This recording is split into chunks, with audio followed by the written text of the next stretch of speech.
Hi everyone and welcome to Tuesday's reading lesson.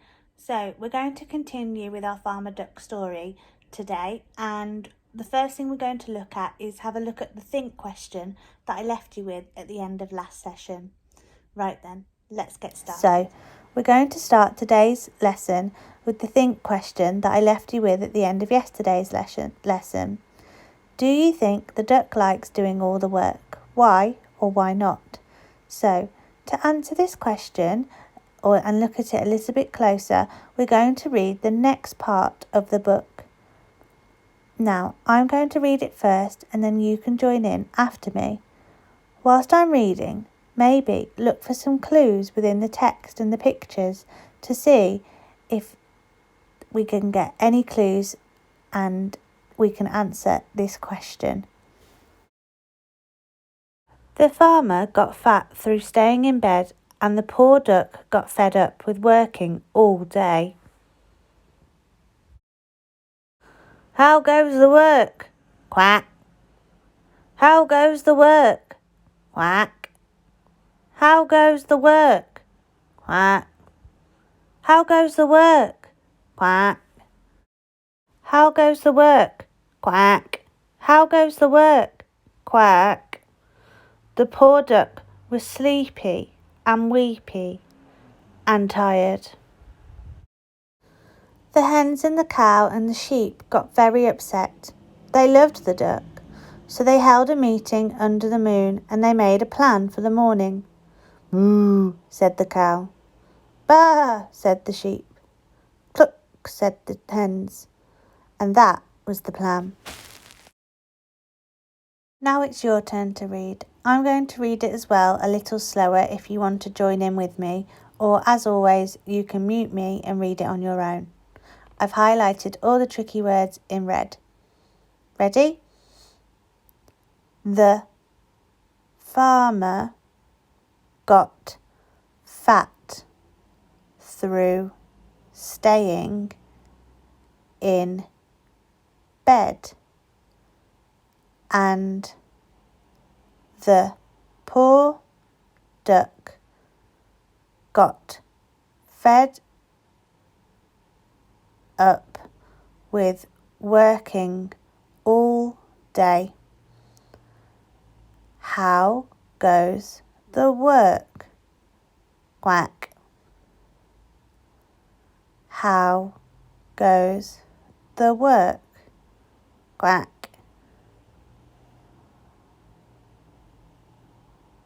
The poor duck was sleepy, weepy, and tired. The hens and the cow and the sheep got very upset. They loved the duck, so they held a meeting under the moon and they made a plan for the morning. Well done if you muted me and read it on your own, or if you just joined in with me. Right then, let's answer some questions on what we've just read. Here are the questions. Have a look through the text and see if you can find the answers.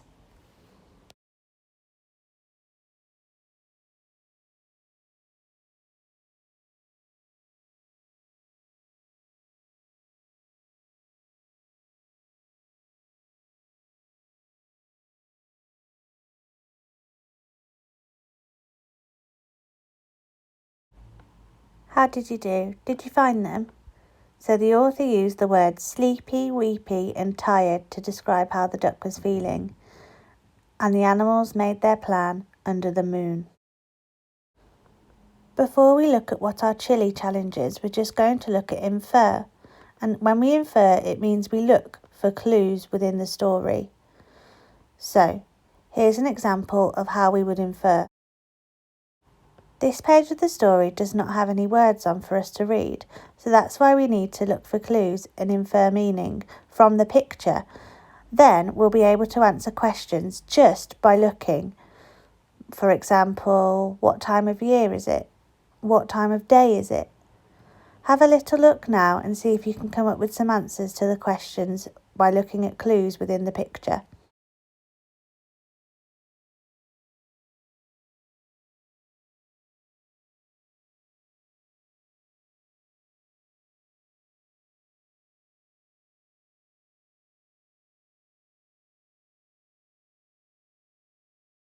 Now it's time for your independent work. Here are your chili challenges. Chili 1, say out loud what you think the animal's plan will be. Chili 2, write down your prediction of what you think the animals will be planning. And Chili 3, Miss Clark thinks that only boys can be farmers. Am I right? Justify your reasoning. So I think because. Have fun! Now it's time for our end of lesson story, Oliver's Vegetables.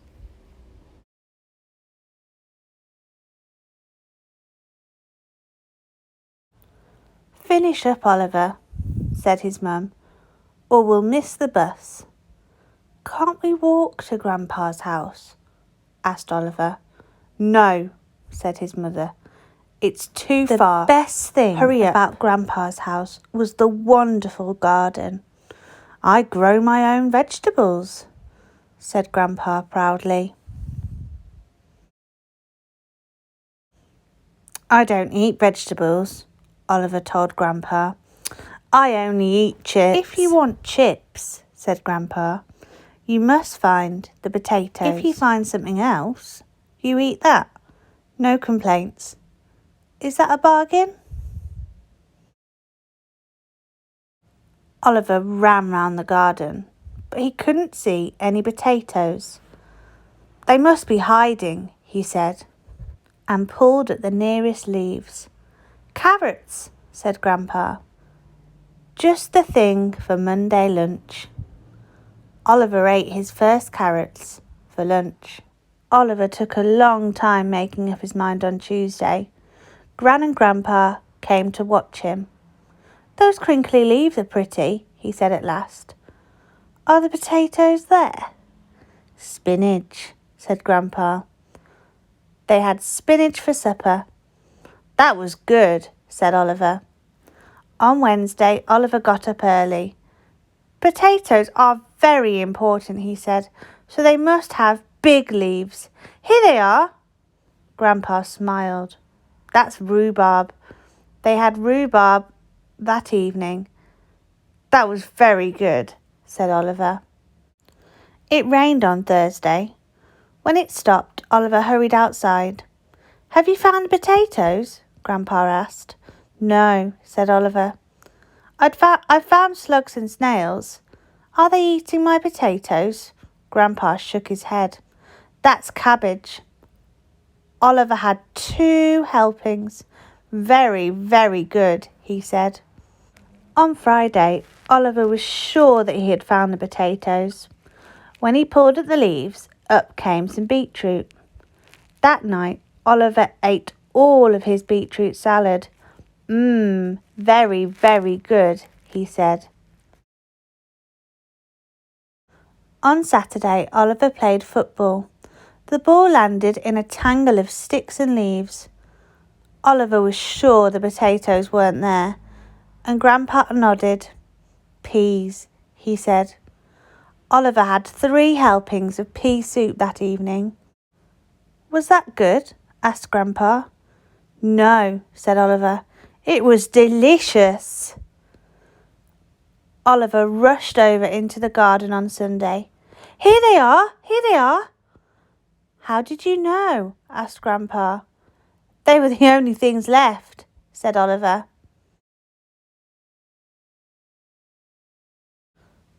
Can we have chips now? Oliver asked. You scrub the potatoes, said Gran, and I'll peel them. Grandpa can cut them up.